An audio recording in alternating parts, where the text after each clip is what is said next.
वो कहते हैं मुझे 5 भाइयों से शादी करनी होगी। ये एक परंपरा है। अगर तुमने लोटे में नमक डालकर कसम खाई है तो तुम्हें उस कसम को पूरा करना होगा, वरना तुम्हारी मम्मी ने खाना पैर से परोस कर क्यों दिया?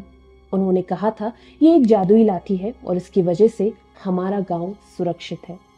तुम्हारे यहाँ बारात दुल्हन लेकर आती है, ये कैसी परंपरा है? उत्तराखंड की इन खूबसूरत वादियों में कई ऐसे राज छुपे हैं जिनको सुनकर दुनिया हैरान हो जाती है। लेकिन उत्तराखंड की धरती में सिर्फ रहस्य ही नहीं बल्कि अनोखी और अद्भुत परंपराएं भी भरी पड़ी हैं। कुछ ऐसी ही परंपराएं हैं जिनको देखकर और सुनकर आप शायद बोल उठेंगे कि ये कैसे हो सकता है।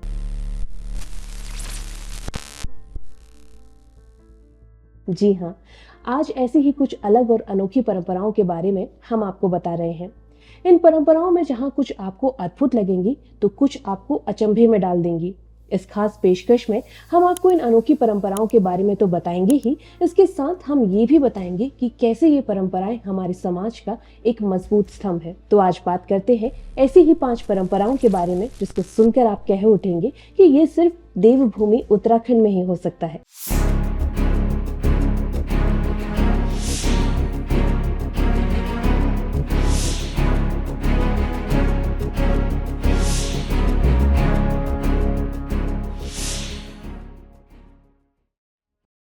बहुपति प्रथा को अंग्रेजी में पॉलीएंड्री कहते हैं। इसका मतलब होता है एक महिला के अनेक पति।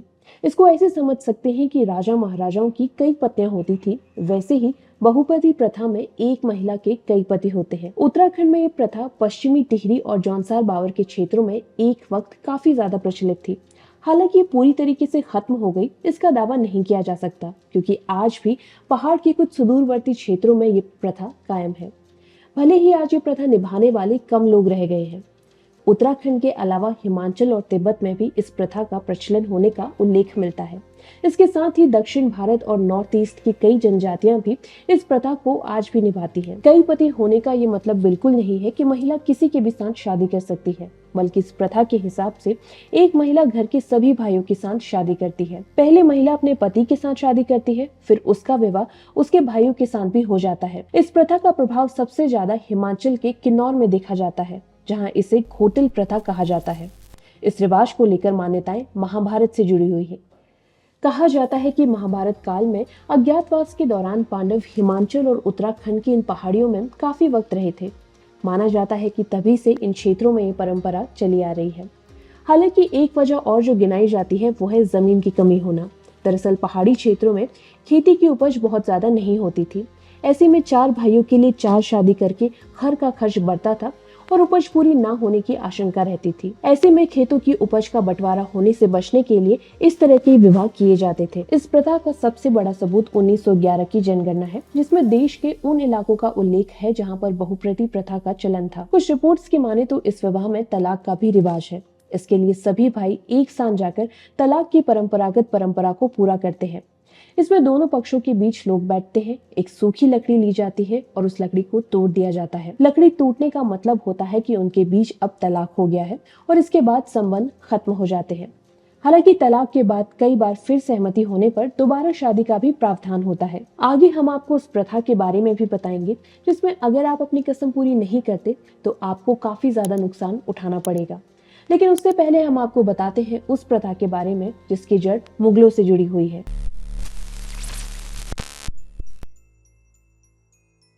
हाथों से खाना तो पूरी दुनिया परोसती है, लेकिन उत्तराखंड में एक ऐसा समाज भी है जहां पर महिलाएं पैरों से खाना सरकाकर परोसती हैं और इसका कोई बुरा भी नहीं मानता। ये प्रथा थारू जनजाति में मानी जाती है। इस प्रथा का मुगल के वक्त के होने के पीछे भी थारू जनजाति का इतिहास ही है। थारू जनजाति राजस्थान के थार रेगिस्तान से निकलकर उत्तराखंड, नेपाल, उत्तर प्रदेश और बिहार के तराई क्षेत्र में बसी। थार रेगिस्तान से निकलने की वजह से इनका नाम थारू पड़ा। थारू जनजाति का इतिहास तो आपने जान लिया, अब आपको इस पैरों से सरकाने वाली प्रथा के बारे में बताते हैं। अलग अलग जगहों पर मौजूद जानकारी के मुताबिक जब मुगलों ने राजस्थान के इलाकों पर हमला किया तब वहां के राजपूतों ने अपने सेवकों और दासों संग अपनी रानियों और परिवार को हिमालय के तलहटी वाले जंगलों में भेज दिया। लंबे इंतजार के बाद जब उनके परिवार के पुरुष वापस न आ सके तो रानियों ने उन दासों संग ही विवाह कर लिया और अपने वंश को आगे बढ़ाया। बताया जाता है कि रानियों ने भले ही वंश बढ़ाने के लिए अपने दासों के साथ विवाह कर लिया, लेकिन वो दासता वाला भाव हमेशा उनके जहन में रहा। यही वजह थी कि रानियां उन्हें दासों की तरह ही देखती थी और उन्हें पैरों से थाली सरकाकर खाना परोसती थी। इस समाज में ये प्रथा आज भी काफी हद तक अपनाई जाती है। हालांकि बदलते वक्त और परिवेश के साथ समाज में इस प्रथा का चलन काफी कम हो गया है। इस प्रथा का एक दूसरा पहलू ये भी है कि थारू समाज में महिलाओं का वर्चस्व आज भी होता है। घर में महिलाओं का निर्णय ही सर्वोपरि होता है। उत्तराखंड के खटीमा, नैनीताल, उधम सिंह नगर में थारू जनजाति के लोग मिल जाते हैं। उत्तर प्रदेश में हिंदू रीति रिवाज की उपेक्षा थारू समाज की महिलाओं को संपत्ति में मजबूत अधिकार प्राप्त है। अगस्त के महीने में एक रिपोर्ट सामने आई। इस रिपोर्ट के मुताबिक देहरादून के चक्राता में कुछ गांवों के जंगलों में टिम्बर की लकड़ियों की कालाबाजारी का मामला सामने आया है। वैसे तो ये आम मामला था, लेकिन इसको अलग बनाया लूण लोटे ने। दरअसल जांच में पता चला कि श्रमिकों और वन विभाग के कर्मचारियों के बीच लूण लोटा किया गया था। यानी कि दोनों के बीच ये तय किया गया था कि कालाबाजारी के बारे में कोई भी किसी को नहीं बताएगा। शायद ये लूण लोटे की वजह से ही गांव के सरपंच ने इस मामले में कभी खुलकर कुछ नहीं बोला। जैसे कि आपको इस प्रथा के नाम से ही अंदाजा लग रहा होगा कि यहाँ बात लूण यानी नमक और लोटे की हो रही है। ये सुनने में जितना असाधारण लगता है, उतना ही मुश्किल और जानी मानी प्रथा है। दरअसल लूण लोटा कसम खिलाने की एक प्रथा है। इस प्रथा के तहत जिस व्यक्ति ने जो कसम खाई है उसे वो पूरी करनी होती है, और अगर उसने ऐसा नहीं किया तो माना जाता है कि उसे बड़े भयंकर परिणाम भुगतने पड़ते हैं। अब कैसे इस प्रथा को निभाया जाता है वो बताने से पहले जान लीजिए कि इस प्रथा का प्रचलन काफी लंबे वक्त से हिमालय क्षेत्रों में रहा है, खासकर उत्तराखंड और हिमाचल में, क्योंकि यहाँ की संस्कृति में देवी देवताओं पर अटूट विश्वास की परंपरा हमेशा से रही है। इस प्रथा का इस्तेमाल विवादों से निपटने के लिए भी किया जाता है। आपसी मतभेद को सुलझाने के लिए ये एक शांतिपूर्वक तरीका था। हालांकि बदलते वक्त के साथ अब इसका इस्तेमाल चुनावों में भी किया जाता है। बीबीसी हिंदी की एक रिपोर्ट के मुताबिक इस प्रथा का इस्तेमाल पंचायती चुनाव में काफी ज्यादा होता है। हालांकि यहीं तक सीमित नहीं है। कई लोग तो विधानसभा और लोकसभा चुनाव में भी इसका इस्तेमाल करने से गुरेज नहीं करते। अब ये परंपरा निभाई कैसे जाती है वो भी जान लीजिए। अगर किसी व्यक्ति को किसी से कसम खिलवानी है तो वो पानी भरी लोटे में उस शख्स से नमक डलवाएगा और इस दौरान वो शख्स कसम खाएगा। अब इस प्रथा के तहत कसम खाने के बाद वो व्यक्ति किसी भी सूरत में उस कसम को नहीं तोड़ सकता। माना जाता है कि अगर कसम तोड़ी गई तो जिस तरीके से पानी में नमक घुल जाता है उसी तरीके से वो शख्स भी नष्ट हो जाता है।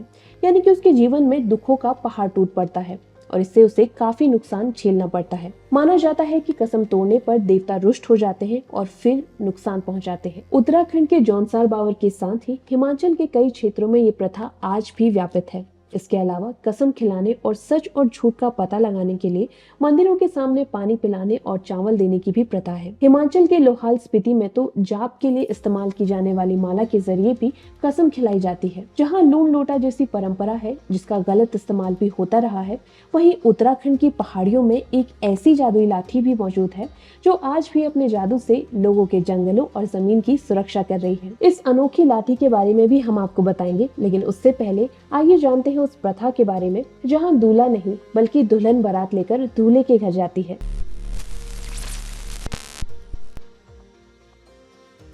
आमतौर से दूल्हा अपनी बारात लेकर दुल्हन के घर जाता है, लेकिन उत्तराखंड के जौनसार बावर में नहीं। जी हाँ, जौनसार बावर में एक ऐसा क्षेत्र है जहां दुल्हन बारात लेकर दूल्हे के घर जाती है।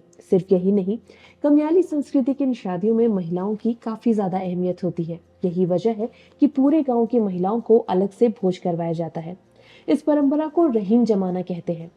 दुल्हन जब दूल्हे के घर बारात लेकर आती है तो वो बारात मेहमानों को लेकर दूसरे दिन लौट जाती है, लेकिन दुल्हन दूल्हे के घर 5 दिन तक रहती है। दुल्हन की बारात को जाजरा कहा जाता है और बारातियों को जजोड़ा। यही वजह है कि इस विवाह को जजोड़ा विवाह भी कहा जाता है। आजकल जहां लोग शादियों में करोड़ों खर्च करते हैं, वहीं जौनसार बावर की शादियों में दिखावा करना काफी ज्यादा खराब माना जाता है। शादी परंपराओं के हिसाब से करना बेहद जरूरी होता है। अगर किसी ने शादी में अमीर दिखने की कोशिश की या बहुत पैसे खर्च किए तो पूरा गांव उसका विरोध करता है। सदियों से चली आ रही ये परंपरा आज भी यहाँ पर कायम है। जाजट परंपरा की शादियों की एक और खास बात है और वो है विदाई। जब यहाँ पे विदाई का वक्त आता है तो दूल्हा दुल्हन के परिवार वाले छत पर खड़े हो जाते हैं और गाना गाने लगते हैं। गाने के जरिए लड़के वाले लड़की पक्ष से कहते हैं कि सेवा में अगर कोई भूल चूक हो गई हो तो हमें माफ करें। वहीं लड़की के पक्ष वाले कहते हैं कि आपने हमारी बहुत सेवा की है, हमारी लड़की जब आपके घर रहना शुरू करेगी तो आप उसके साथ ऐसा ही व्यवहार करें। इस सुंदर शादी की परंपरा को यहाँ के लोग आज भी निभाते हैं। वैसे देखा जाए तो उत्तराखंड का जौनसार बावर एक ऐसा क्षेत्र है जहाँ पहाड़ की सबसे ज्यादा परंपरा बची हुई है। खैर आगे बढ़ते हैं और चलते हैं अपनी पांचवी और अनूठी परंपरा की ओर, जो है लठ पंचायत।